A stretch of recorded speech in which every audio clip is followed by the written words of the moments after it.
This is a recording of the monthly Living with Grief workshop, and I'm Heather Stang. To sign up for the next free event, visit heatherstang.com and click on Free Workshop.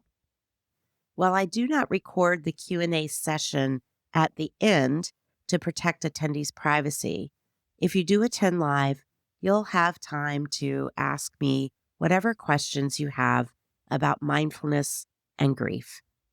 I hope you find this session helpful for your grief journey. I'm going to give you one of my favorite practices. And this is something that I learned while reading Dr. Kristin Neff's book, Self-Compassion. It's a wonderful book. It's not grief specific, but that doesn't matter. It still lands, it still resonates. And it's this idea of having a self-compassion mantra. We are often so self-critical, even when we're not grieving. Just it's our culture almost is don't talk good about yourself. Don't put yourself up on a pedestal. And I think that can be really detrimental to us as humans. It can really stifle our ability to live fully. And then when we're grieving, there are so many reasons why self-compassion can feel incredibly challenging. We may feel like treating ourselves with kindness is something that we don't deserve. We might feel like it's selfish. And again, this goes grief and beyond. It's, I think, cultural. We might think that others have it worse or we should be helping out instead of resting. But our pain does matter just as much as anyone else's. This one's a little complicated with grief. We might believe that we're supposed to be stronger, and it can be really cringy when people tell you, oh, you're so strong. And you're like, I don't want to be strong. Strength in grief is something that's forced on us.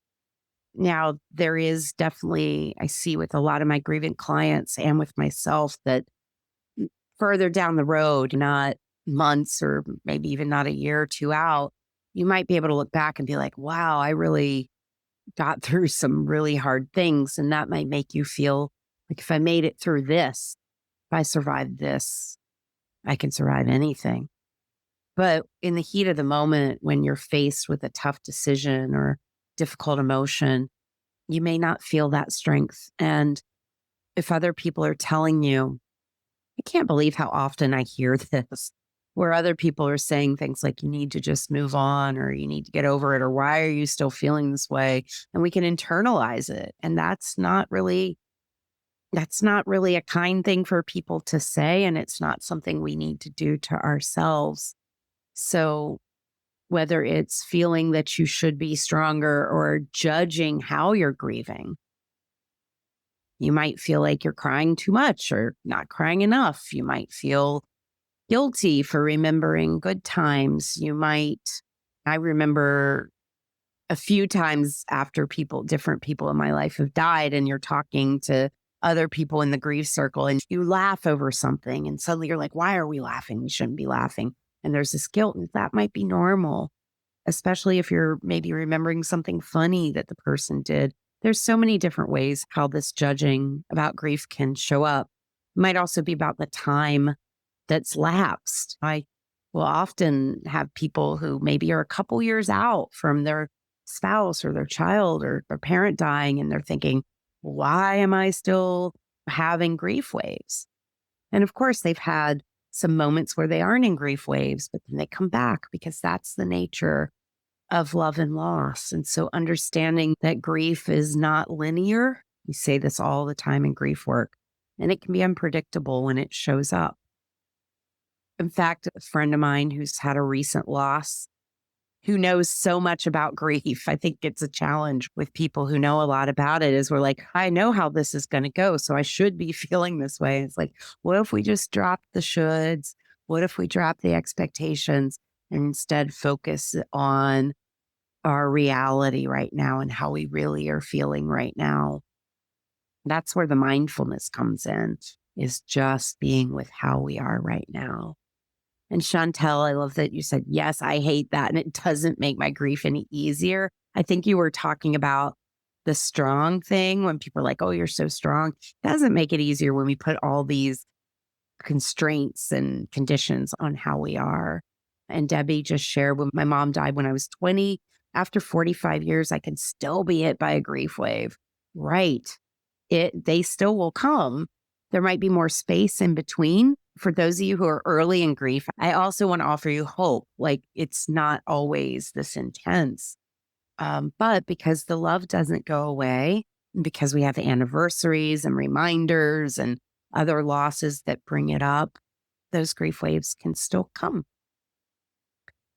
It's also, I think I already said the judging or grieving. We may not know how to be kind to ourselves.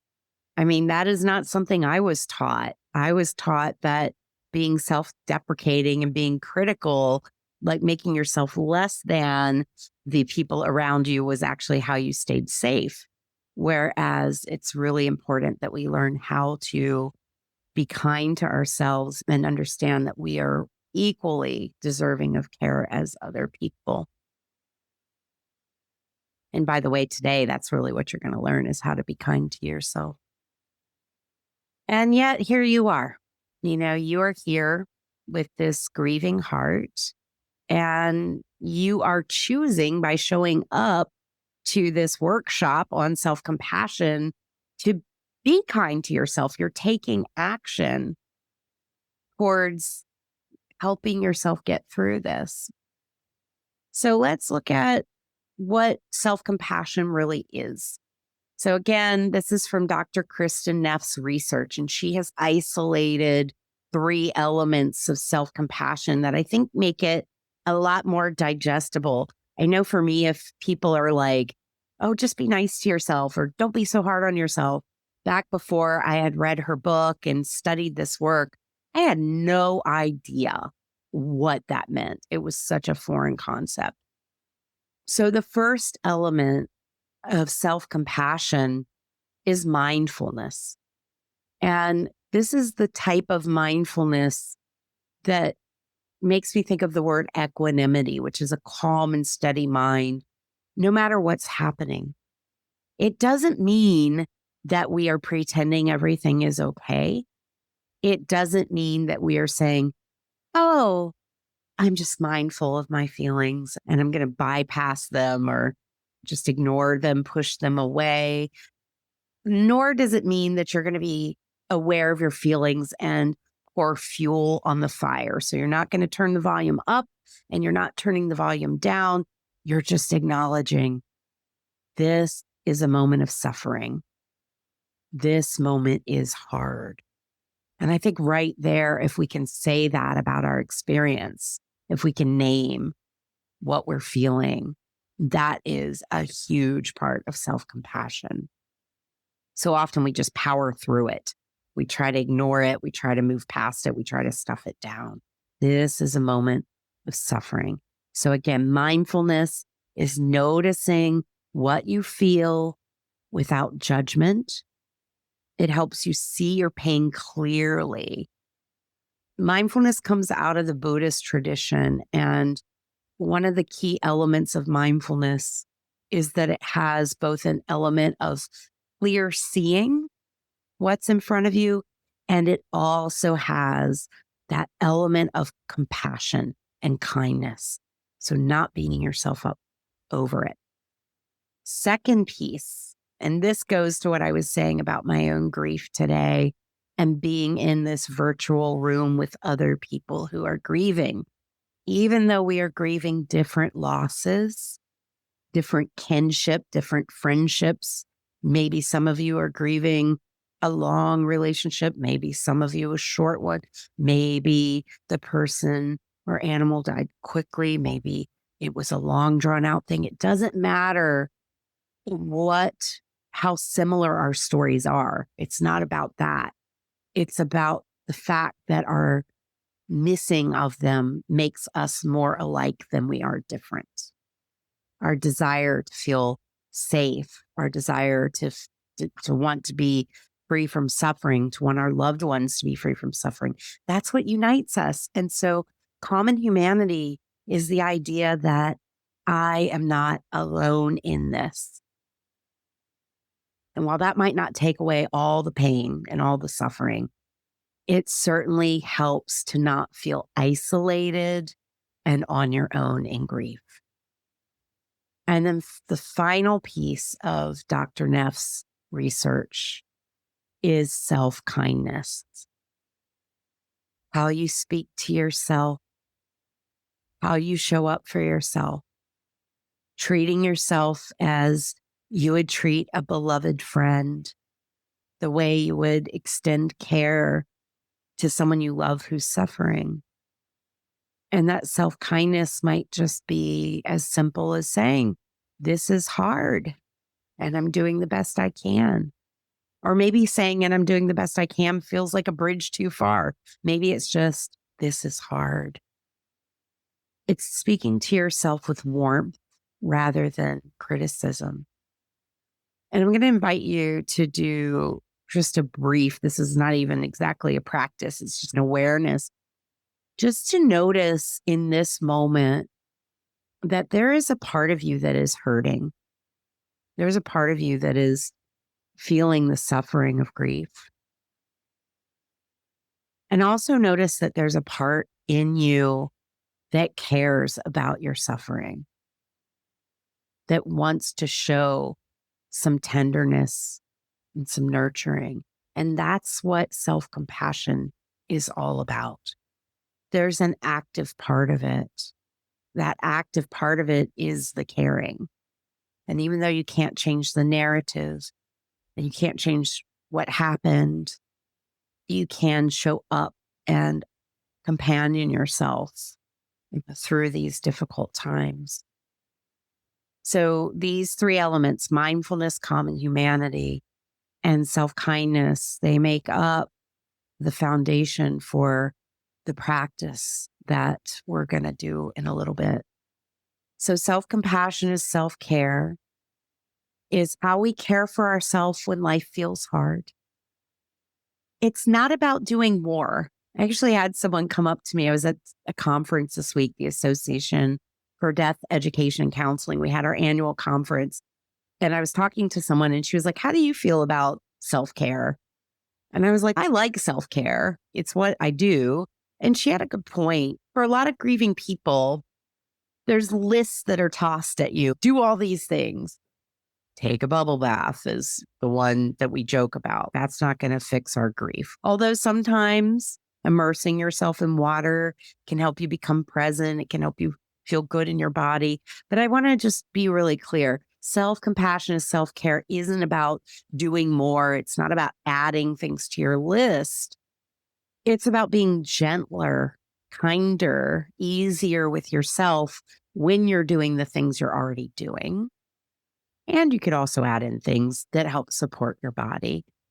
But it's not about pressuring yourself, because in grief, just like that thing about being strong, being courageous can feel very diminishing and cringy and tone deaf. Self care, being told to care for yourself, can feel like pressure, feel like added responsibility. And that's not what we're doing here. The true care begins with kindness, not trying to fix something. So I'm going to invite you to, we're going to befriend compassion. We're going to get comfortable, I hope, anyway, with compassion. And then I'm going to help you write a self-compassion mantra. So I invite you to settle into a supportive posture, whatever that is for you. That might be sitting up straight in your chair. For some of you, it might be lying down. For some of you, it might be leaning back. I don't want you to worry about what it looks like. Just let your body settle into a shape that feels stable and open and as relaxed as you can possibly be in this moment. And then you can allow your eyes to close or shut down all the way. You could take a few mindful breaths if you like. And what I mean by that, a mindful breath might be just noticing your natural breath. Maybe you take 3 or 4 of these. Or a mindful breath might be letting it deepen, letting it go a little longer, slowing the breath down.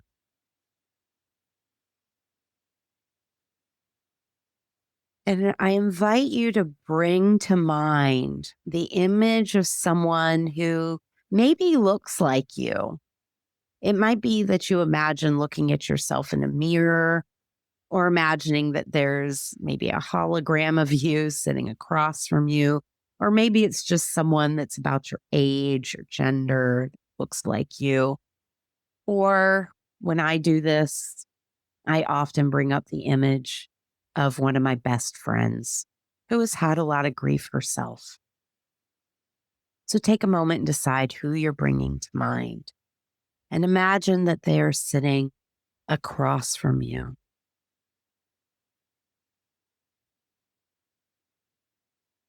And earlier, I invited you to imagine the part of you that's hurting and the part of you that cares. And we're going to put that into practice now.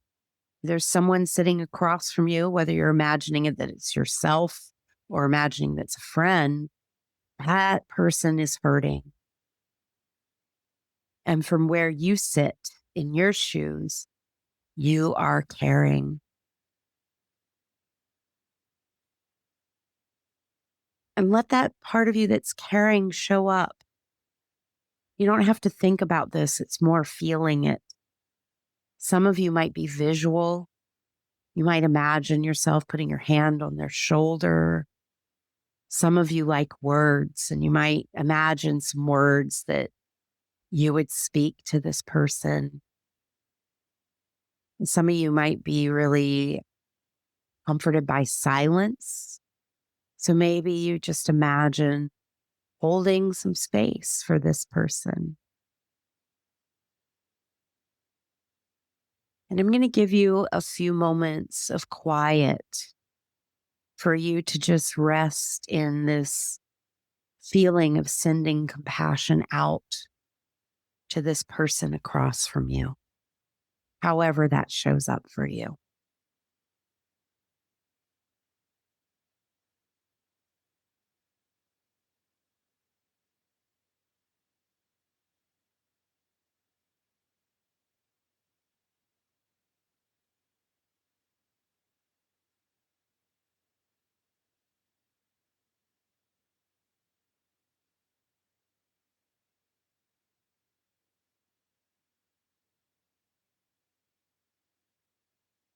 You don't need to get this perfect because there is no perfection.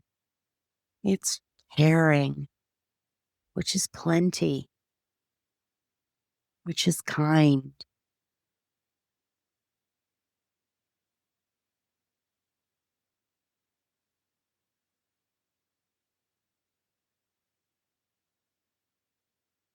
You're letting this caring part of you offer comfort to the person across from you. You're letting the words be felt, not forced. And for the next few moments, you can rest in this sense of compassion. And if you wish, you could bring it back to yourself, giving yourself that mindful presence, that understanding that you're not alone, and that act of care, all of which are self compassion.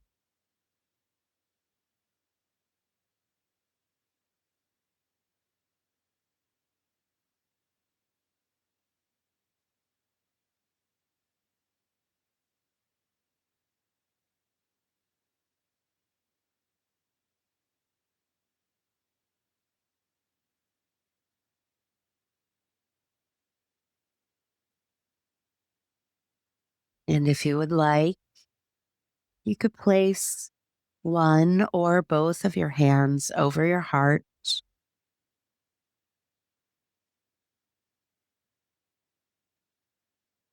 a symbol of care,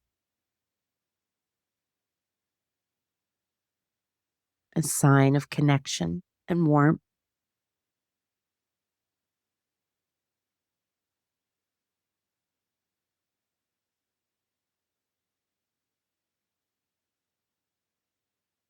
and coming back to breath if you would like, taking 3 or 4 mindful breaths. Again, maybe they're deep, maybe it's natural breath.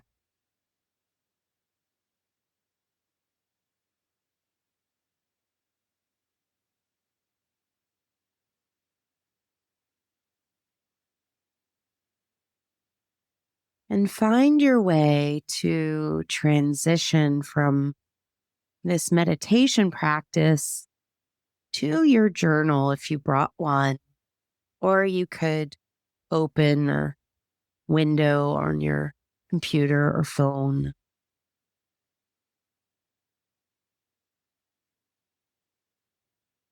and just take a moment to recall what you said to your friend or to yourself. And if it wasn't words, it could also be how you showed up for them. And we're going to take a few minutes for you to just write down the words that you most needed to hear or most need to hear. And we're going to just start with that. I'm going to put a timer up on this. Oh, I can't put it on the screen because I'm sharing my slide. I'm going to set a timer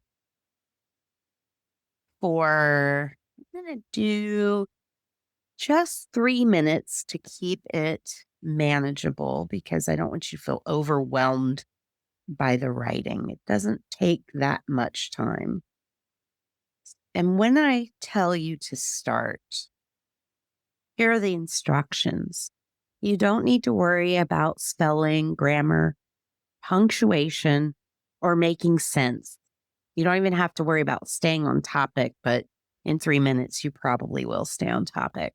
And you're just going to reflect back again what you said and what you felt during that meditation practice and writing down the things you most needed or need to hear. All right. Keep your hand moving consistently. Don't backtrack. Don't edit. No one's going to see this. You can refine it later if you want. So just let it come. 3 minutes starting now.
Finishing this up in the next sentence or two, and I'm going to give you one more small practice.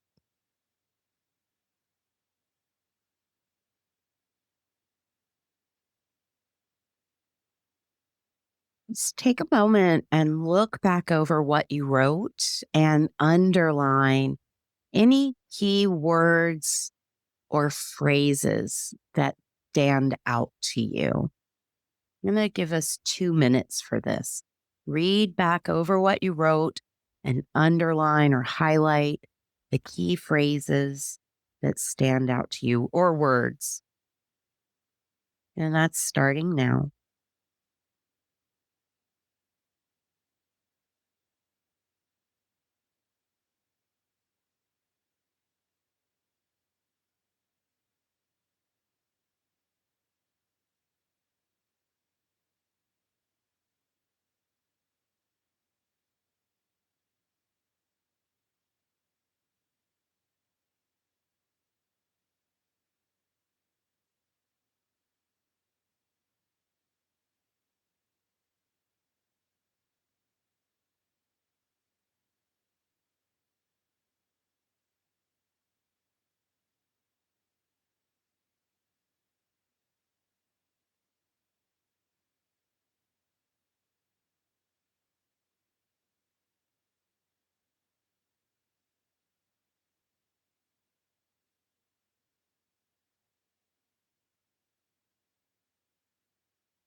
And when you have those words and key phrases, write a sentence or two that will become your reminder, the thing you say when you need some self compassion.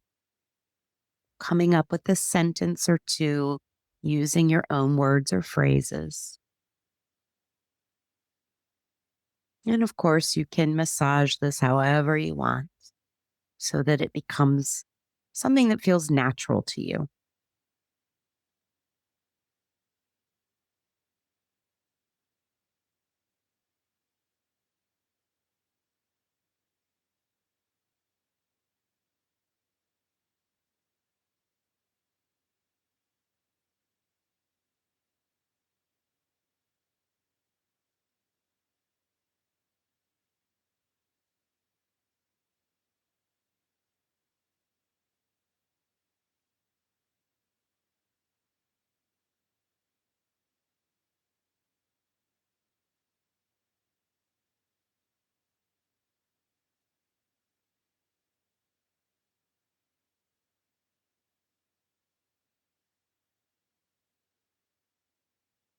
And so come to a close on this. And what you just did is you wrote your self compassion mantra. And a mantra just means words that you focus on, or sometimes it's called a mind trick. It tricks your mind to focus on something. But this is something that you can use whenever self criticism arises. And it's something that you can keep visible as a reminder. Put a sticky note on your computer screen or on your bathroom mirror. In her book, Dr. Neff, in that self compassion book, I believe she talked about writing it on a piece of paper and putting it in your wallet or something like that as a reminder. So you can keep it somewhere visible. And when you say it to yourself, there may be times where you also feel like letting it radiate out to other people, but it's always important to put yourself first. You are the one person that you actually have some influence over, I think is the word I'm going to use. At this point in the workshop, I invited participants to share their scripts. I'm going to read what was offered, and I hope you find it helpful. You are okay. It's okay. You are where you need to be right now. Grief is like a river. Let it flow. Don't build dams. There is no timeline. Your own heart matters. Make space for yourself. You are okay. I give myself permission to move myself to the top of my priority list. I do have the time to be right here, right now, just as I am. It's okay to have the feelings I have and embrace them. I hope you had a chance to write your own script, but feel free to borrow these, which will tie us into common humanity. No matter what type of grief or loss you're experiencing, it matters. Again, if you wish to join me in the next Living with Grief workshop, go to heatherstang.com. The topic changes every month, and I would love to meet you there. Take care.